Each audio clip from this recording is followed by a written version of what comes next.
ರಾಜ್ಯದ ವಿಜ್ಞಾನ ವಿಷಯದ ವೃತ್ತಿ ಬಾಂಧವರೇ, ನಾನು ಶ್ರೀಗಿರೀಶ್ ದೊಡ್ಮನಿ, ಸರ್ಕಾರಿ ಪ್ರೌಢಶಾಲೆ ಕಂಚಿನೆಗಳೂರು, ತಾಲೂಕು ಹಾನಗಲ್, ಜಿಲ್ಲಾ ಹಾವೇರಿ. ಆತ್ಮೀಯ ವೃತ್ತಿ ಬಾಂಧವರೇ, ನಾನು ತಯಾರು ಮಾಡಿರುವಂತಹ ಇನ್ನೊಂದು ಅತ್ಯಂತ ಸರಳವಾಗಿರುವಂತಹ ಒಂದು ಮಾದರಿ ವೃತ್ತಾಕಾರ ಸುರುಳಿ ವಾಹಕದಲ್ಲಿ ಉಂಟಾಗುವಂತಹ ಕಾಂತಕ್ಷೇತ್ರವನ್ನು ತೋರಿಸುವಂತಹ ಒಂದು ಮಾದರಿ. ಈ ಮಾದರಿ ಮಾಡಿಕೊಳ್ಳಿಕ್ಕೆ 30 ಸೆಂಟಿಮೀಟರ್ ಉದ್ದವಿರುವ ಹಾಗೂ 15 ಸೆಂಟಿಮೀಟರ್ ಅಗಲವಿರುವಂತಹ ಒಂದು ಅಕ್ರಲಿಕ್ ಸೀಟನ್ನು ತೆಗೆದುಕೊಂಡಿದ್ದೇನೆ.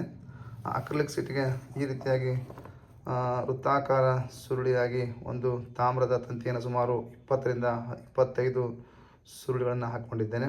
ಹಾಕ್ಕೊಂಡ್ಬಿಟ್ಟು ಆ ಎರಡು ವೃತ್ತಾಕಾರ ವಾಹಕ ಸುರುಳಿಗಳ ತುದಿಗಳನ್ನು ಒಂದನ್ನು ಬ್ಯಾಟರಿಯ ಧನಾಗ್ರಹಕ್ಕೆ ಜೋಡಿಸ್ಕೊಂಡಿದ್ದೇನೆ, ಇನ್ನೊಂದನ್ನು ಬ್ಯಾಟರಿಯ ಋಣಾಗ್ರಹಕ್ಕೆ ಹಾಗೂ ಒತ್ತುಗುಂಡಿಗೆ ಜೋಡಿಸಿಕೊಂಡಿದ್ದೇನೆ. ನಮಗೆಲ್ಲ ಗೊತ್ತಿದೆ, ಒಂದು ವೃತ್ತಾಕಾರ ಸುರುಳಿ ವಾಹಕದಲ್ಲಿ ಉಂಟಾಗುವಂಥ ಕಾಂತಕ್ಷೇತ್ರವು ಕೂಡ ಸಾಮಾನ್ಯವಾಗಿ ಏಕಕೇಂದ್ರೀಯ ವೃತ್ತಾಕಾರ ಇರುತ್ತದೆ. ಆದರೆ ಸುರುಳಿಯ ಮಧ್ಯಭಾಗ ಬಂದಂತೆ ಆ ಒಂದು ವೃತ್ತಗಳ ಗಾತ್ರ ದೊಡ್ಡದಾಗ್ತಾ ಹೋಗ್ತವೆ. ಇದರಿಂದಾಗಿ ಸುರುಳಿಯ ಮಧ್ಯಭಾಗದಲ್ಲಿರುವಂತಹ ಕಾಂತೀಯ ಬಲರೇಖೆಗಳು ಒಂದು ರೀತಿಯ ಸರಳತೆಯಲ್ಲಿ ಕಾಣ್ತವೆ ಅಂತ ಹೇಳ್ತೇವೆ. ಮೊದಲಿಗೆ ಈ ಒಂದು ವೃತ್ತಾಕಾರ ವಾಹಕ ಸುರುಳಿಯ ಮೇಲೆ ಕಬ್ಬಿಣದ ರಜೆಗಳನ್ನು ಈ ರೀತಿಯಾಗಿ ಹಾಕ್ಕೊಳ್ತಾ ಇದ್ದೇನೆ. ಮೊದಲಿಗೆ ಇದರ ಮೇಲೆ ಕಬ್ಬಿಣದ ರಜೆಗಳನ್ನು ಈ ರೀತಿ ಹಾಕ್ಕೊಳ್ತಾ ಇದ್ದೇನೆ. ಈಗ ಇಲ್ಲಿ ಯಾವುದೇ ಆಗ್ತಾ ಇಲ್ಲ. ಹಾಕುವಾಗ ಸ್ವಲ್ಪ ಎಚ್ಚರಿಕೆಯಿಂದ ಹಾಕಿ, ಯಾಕೆಂದರೆ ನೀವು ಹಾಕುವಂತಹ ಕಬ್ಬಿಣದ ರಜೆಗಳು ಈ ಒಂದು ಬಟನ್ನ ಅಥವಾ ಒತ್ತುಗುಂಡಿಯ ಒಳಗಡೆ ಹೋಗದ ಹಾಗೆ ಹಾಕಿ, ಏಕೆಂದರೆ ಅದರ ಒಳಗಡೆ ಹೋಯ್ತಪ್ಪ ಅಂದರೆ ಒತ್ತುಗುಂಡಿ ಬೇಗನೆ ಆನ್ ಆಗೋದಿಲ್ಲ. ಆ ರೀತಿ ತಪ್ಪನ್ನು ಮಾಡಲಿಕ್ಕೆ ಹೋಗಬೇಡಿ. ಈ ರೀತಿಯಾಗಿ ಮೊದಲಿಗೆ ಕಬ್ಬಿಣದ ರಜೆಯನ್ನು ಹಾಕ್ಕೊಳ್ಳಿ. ಹಾಕೊಂಡ್ಬಿಟ್ಟು ನೀವು ತಕ್ಷಣ ಈಗ ಒತ್ತುಗುಂಡಿಯನ್ನು ಹಾಕಿದ ತಕ್ಷಣವೇ ನಿಧಾನವಾಗಿ ಅದನ್ನು ಟ್ಯಾಪ್ ಅಥವಾ ಬಡಿರಿ. ಆಗೇನಾಗ್ತವೆ, ಈ ಕಾಂತದ ನಾನು ಹಾಕಿರುವಂತಹ ಕಬ್ಬಿಣದ ರಜೆಗಳು ನಿರ್ದಿಷ್ಟವಾದ ಒಂದು ಆಕಾರದಲ್ಲಿ ಜೋಡಣೆ ಆಗ್ತವೆ. ಆ ಆಕಾರವನ್ನು ನೋಡಲಿಕ್ಕೆ ಏಕಕೇಂದ್ರೀಯ ವೃತ್ತಾಕಾರದಲ್ಲಿರುವಂತೆ ಕಾಣ್ತದೆ.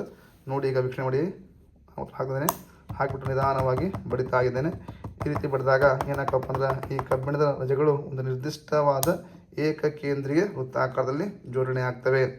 ಈ ರೀತಿಯಾಗಿ ಒಂದು ವೃತ್ತಾಕಾರ ಸುರುಳಿ ವಾಹಕದಲ್ಲಿ ಕಾಂತಕ್ಷೇತ್ರ ಉಂಟಾಗ್ತಂತೇಳಿ ಮಕ್ಕಳಿಗೆ ತುಂಬ ಸುಲಭವಾಗಿ ಹೇಳ್ಬೋದು. ನೋಡಿ, ಎಷ್ಟು ಚೆನ್ನಾಗಿ ಈ ಒಂದು ಏನಪ್ಪ ಅಂದರೆ ಏಕಕೇಂದ್ರೀಯ ವೃತ್ತಾಕಾರದಲ್ಲಿ ಈ ಕಬ್ಬಿಣದ ರಜೆಗಳು ಜೋಡಣೆ ಆಗಿದ್ದಾವೆ. ಮತ್ತೆ ಹಾಕ್ಬಿಟ್ಟು ನೋಡಿ, ಮತ್ತು ನಿಧಾನವಾಗಿ ಬಿಡಿದಾಗ ಈ ರೀತಿಯಾಗಿ ಜೋಡಣೆ ಆಗ್ತವೆ.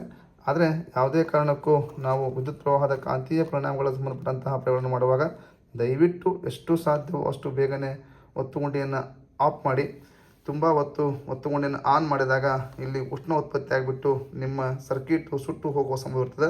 ಮತ್ತು ಈ ಬ್ಯಾಟ್ರಿ ಹೋಲ್ಡರ್ ಆಗಲಿ ಅಥವಾ ಒತ್ತುಗುಂಡಿ ಆಗಲಿ ಸುಟ್ಟು ಹೋಗುವ ಸಂಭವ ತುಂಬ ಹೆಚ್ಚಾಗಿರ್ತದೆ. ಹಾಗಾಗಿ ಎಷ್ಟು ಸಾಧ್ಯವೋ ಅಷ್ಟು ಬೇಗನೆ ಒತ್ತುಗುಂಡಿಯನ್ನು ಹಾಕಿ ನಿಧಾನ ಟ್ಯಾಪ್ ಮಾಡಿ ತಕ್ಷಣ ಮತ್ತು ಅದನ್ನು ಆಫ್ ಮಾಡಿಬಿಡಿ.